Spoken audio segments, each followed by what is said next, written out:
আগে জানতাম না যে পাকা তাল দিয়ে এত সুন্দর মৌচাক পিঠে তৈরি করা যায়। আর এই পিঠেগুলো এইভাবে একবার বাড়িতে বানিয়ে দেখুন, পুরো অবাক হয়ে যাবেন। পিঠেগুলো দেখতে যেমন সুন্দর, খেতেও দুর্দান্ত লাগে। তো পাকা তাল ফুরিয়ে যাওয়ার আগে এইভাবে একবার পিঠে বাড়িতে বানিয়ে দেখুন, প্রশংসায় পঞ্চমুখ হবেন। নমস্কার বন্ধুরা, রূপার রন্ধনশালায় আপনাদের সকলকে অনেক অনেক স্বাগত জানিয়ে চলে এসেছি প্রতিদিনের মতো আবারও একটা দারুণ রেসিপি নিয়ে। তো তাল দিয়ে বানাবো আজকে আমি তালের মৌচাক পিঠে। এই পিঠেটা দেখতে না একেবারে হবে মৌচাকের মতো, মানে দেখলেই চোখ ফেরাতেই পারবে না, এতটা সুন্দর দেখতে হয়। আর শুধু দেখতে সুন্দর নয়, খেতেও দুর্দান্ত হয়। তো আপনারা সঙ্গে থাকুন আর প্রথম থেকে শেষ পর্যন্ত পুরো রেসিপিটা দেখতে থাকুন। আশা করি আজকের রেসিপিটা আপনাদের অনেক অনেক ভালো লাগবে। তবে চলুন দেরি না করে শুরু করে দিই আজকের রেসিপিটা। তো আজকের রেসিপির জন্য প্রথমে এখন আমি উনুনটা জেলে দেবো। তো উনুনটা জেলে উনুনে একটা কড়া বসিয়ে দিয়েছি। আর কড়াতে আমি এবার দিয়ে দেবো 1 বাটি তালের পাল্প।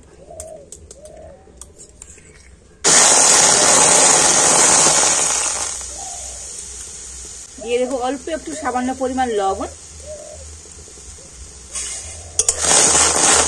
আর এবার আমি তালের পাল্পটা একটু ফুটিয়ে নেব। তো তালের পাল্পটা খুব বেশি ফোটাবার দরকার নেই, অল্প একটু ফুটে নিলেই হয়ে যাবে। আর তালের পাল্প একটু ফুটে নিলে দেখবেন তালের পাল্পের কালারটা একটু চেঞ্জ হয়ে যাবে। তো তালের পাল্পটা মোটামুটি একটু আমি ফুটিয়ে নিয়েছি। আর এবার আমি তালের পাল্পের মধ্যে দিয়ে দেব 1 বাটি ময়দা। তো যে বাটি মাপ করে আমি 1 বাটি তালের পাল্প নিয়েছি, আর সেই বাটি মাপ করে দিয়ে দেবো 1 বাটি ময়দা। আর দিয়ে দেবো ওই একই বাটি মাপ করে হাফ বাটি চালের গুঁড়ি। তো আপনারা চাইলে যে কোনো একরকম দিয়েও কিন্তু পিঠেটা তৈরি করতে পারেন, তবে এই 2 রকম দিয়ে পিঠে বানালে পিঠেটা খেতে অনেক সুন্দর হয়। আর এবার আমি তালের পাল্পের সাথে চালের গুঁড়িটা একটু ভালো করে মিশিয়ে নেব। তালের পাল্পের সাথে চালের গুঁড়ি আর ময়দাটা ভালো করে মিশিয়ে নিয়েছি। আর এবার আমি এটাকে নামিয়ে নেব।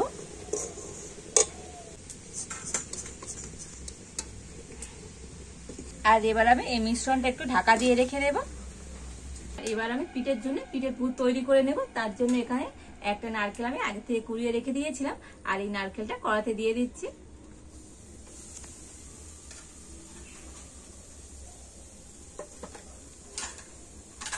আর দিয়ে দেবো আখের গুড়।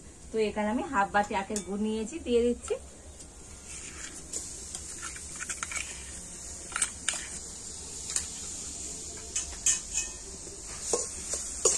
এবার আমি আখের গুড় আর নারকেলটা খুব ভালো করে মিশিয়ে নেব। আর এবার একটু নাড়াচাড়া করলে নারকেল গুড়টা কিন্তু গলে যাবে। তো পুরটা আমি আখের গুড় দিয়ে তৈরি করছি, তো আপনারা চাইলে চিনি দিয়েও কিন্তু পুরটা তৈরি করে নিতে পারেন। দেখুন এইভাবে নাড়াচাড়া করে সুন্দর একটা আঠালো পুর তৈরি করে নিয়েছি। আর এখন আমি এই পুরটা নামিয়ে নেব।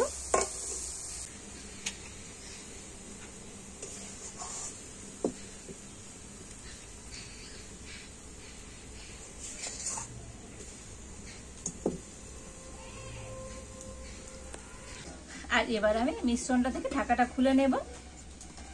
আর হাত দিয়ে একটু ভালো করে মেখে নেব। তবে মিশ্রণটা না একেবারে ঠান্ডা হয়নি, মানে একটু উষ্ণ গরম আছে। আর এই উষ্ণ গরম অবস্থায় এটাকে হাত দিয়ে একটু ভালো করে মেখে নিতে হবে।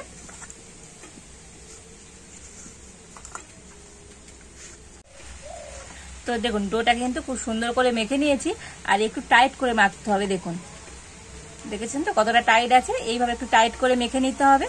আর এখন আমি এই ডো থেকে লেচি কেটে নেব। তো দেখুন এইরকম সাইজের আমি লেচি কেটে নিচ্ছি।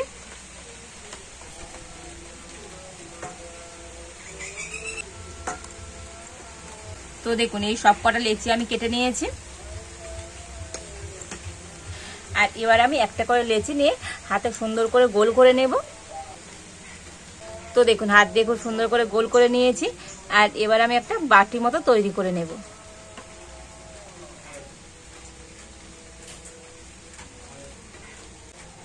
তো দেখুন এইভাবে একটা বাটি তৈরি করে নিয়েছি। আর এবার আমি যে পুরটা তৈরি করে রেখেছিলাম সেই পুর নিয়ে এবার বাটির মধ্যে দিয়ে দেব।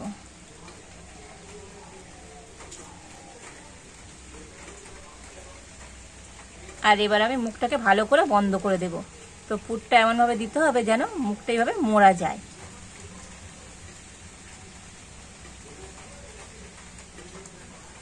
দেখুন মুখটাকে খুব ভালো করে বন্ধ করে দিয়েছি। আবারও আমি হাত দিয়ে গোল করে নেব। তো দেখুন সুন্দর করে গোল করে নিয়েছি। এবার আমি একটা চিমটে নিয়ে নিয়েছি, আর এই চিমটে দিয়ে আমি এখন ডিজাইনটা করে নেব।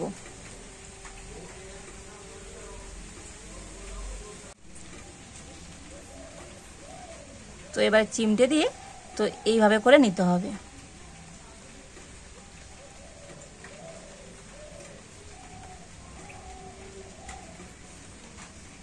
তো এটা তো বলে বোঝাবার কিছু নেই, তো আপনাদেরকে দেখে একটু বুঝে নিতে হবে।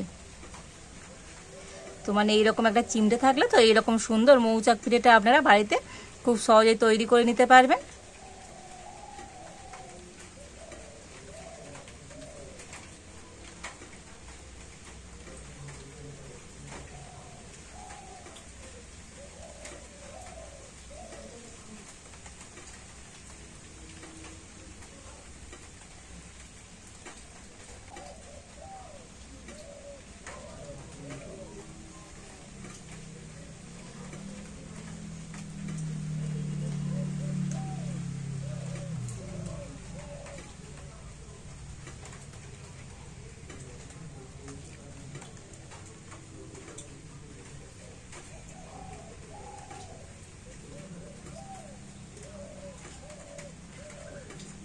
তো দেখুন এইভাবে করে নিয়েছি, আর এগুলোকে আরেকটু আমি এরকম মানে এই ছিদ্রগুলো একটু না বড় বড় করে দেবো, মানে এইভাবে একটু করে নেব।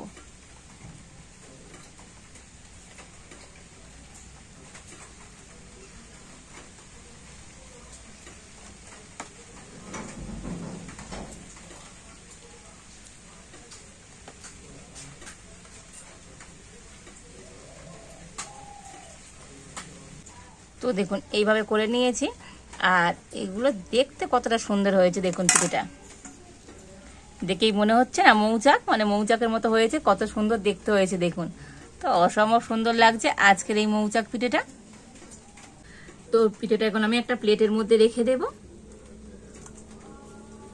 তো আরো একটা লেচি নিয়ে আমি হাতে এইভাবে গোল করে নিচ্ছি, আর একইভাবে আমি একটা বাটি তৈরি করে নেব। তো দেখুন সুন্দর করে একটা বাটি তৈরি করে নিয়েছি। আবারও বাটির মধ্যে আমি পুর দিয়ে দেব।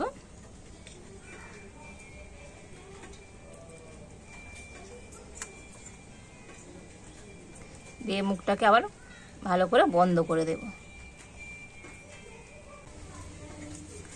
আবার হাত দিয়ে গোল করে নিচ্ছি, আবার আমি একইভাবে করে নেব।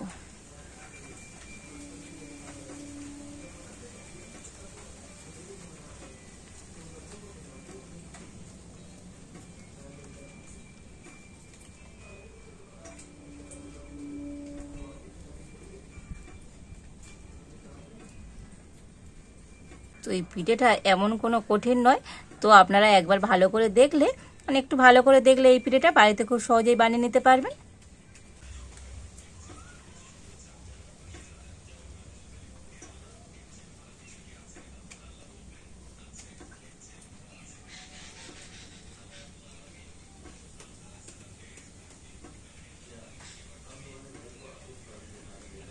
তো দেখুন এই আরো একটা আমি মৌচাক পিঠে তৈরি করে নিয়েছি, আর কত সুন্দর দেখতে হচ্ছে দেখুন।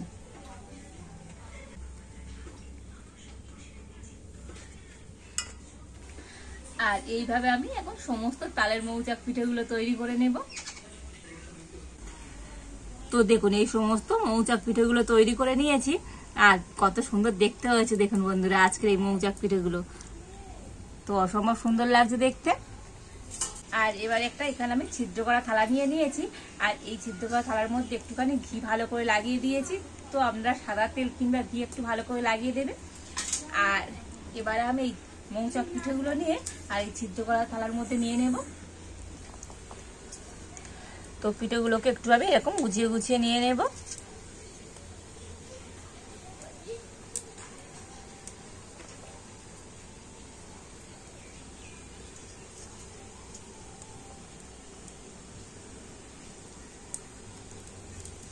তো দেখুন সমস্ত পিঠেগুলো আমি এই ছিদ্র করা থালার মধ্যে নিয়ে নিয়েছি। আর এবারে আগে থেকে এখানে কড়াতে একটু জল গরম হতে বসিয়ে দিয়েছি, আর জলের উপর একটা খাবারের একটা স্ট্যান্ডও বসিয়ে দিয়েছি। আর এবার আমি এই ছিদ্র করা থালাটা নিয়ে স্ট্যান্ডের উপর বসিয়ে দেব।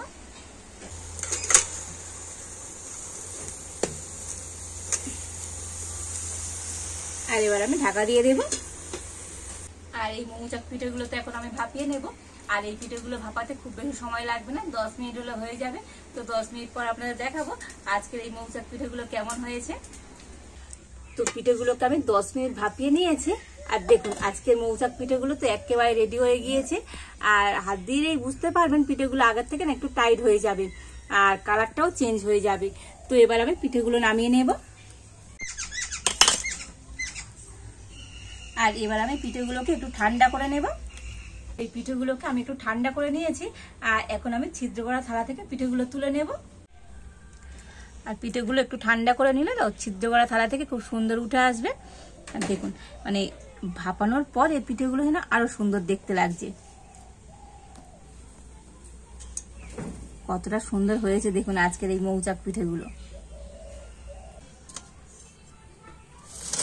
তো যেহেতু আজকের আমি মৌচাক পিঠে বানিয়েছি, তো এই মৌচাকের মধ্যে একটু মধু না থাকলে কি দেখতে ভালো লাগে।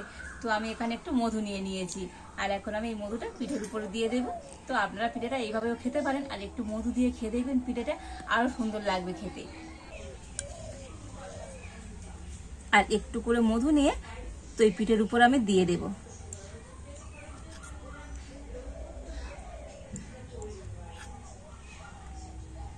তো এইভাবে করে দিলে পিঠেগুলো দেখতে যেমন সুন্দর লাগবে আর খেতেও দারুণ লাগবে। তো দেখুন একটু করে মধু আমি এই পিঠের উপরে দিয়ে দিয়েছি। আর কত সুন্দর দেখতে হয়েছে দেখুন। পাকা তাল দিয়ে তো এইভাবে আপনারা একবার মৌচাক পিঠে বানিয়ে দেখবেন, দেখতে কত সুন্দর হয়েছে দেখুন। আর এই পিঠেগুলো দেখতে শুধু সুন্দর নয়, খেতেও দুর্দান্ত লাগে। আর উপরে এই মধুটাও কত সুন্দর হয়েছে। তো এইরকম তালের পিঠে একটু মধু দিয়ে খেয়ে দেখবেন, আরো দুর্দান্ত লাগবে খেতে। তো একবার এইভাবে পিঠে বানিয়ে খেলে তো মানে এই স্বাদ সারা জীবনও ভুলতে পারবে না। এত সুন্দর টেস্ট হয় এই মৌচাক পিঠেগুলো, দুর্দান্ত হয়েছে আজকের এই পিঠেগুলো।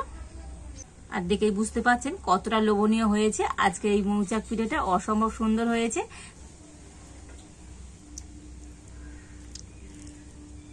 ভিতরে দেখুন পুরে একেবারে ভরপুর, কতটা সুন্দর হয়েছে আজকের এই মৌচাক পিঠেগুলো, অসম্ভব সুন্দর হয়েছে। দেখতে যেমন সুন্দর হয়েছে, খেতেও দারুণ লোভনীয় হয়। পাকা তাল শেষ হবার আগে তো আপনারা বাড়িতে একবার আমার মতো করে এইভাবে পাকা তাল দিয়ে মৌচাক পিঠেটা বানিয়ে দেখবেন। তো বানানো তো খুবই সহজ। আর যাকে এইভাবে বানিয়ে খাবেন তো সেই তো প্রশংসা করবেই করবে। আর আজকের আমার এই তালের পিঠে রেসিপিটা আপনাদের কেমন লাগলো অবশ্যই কমেন্ট করে জানাবেন।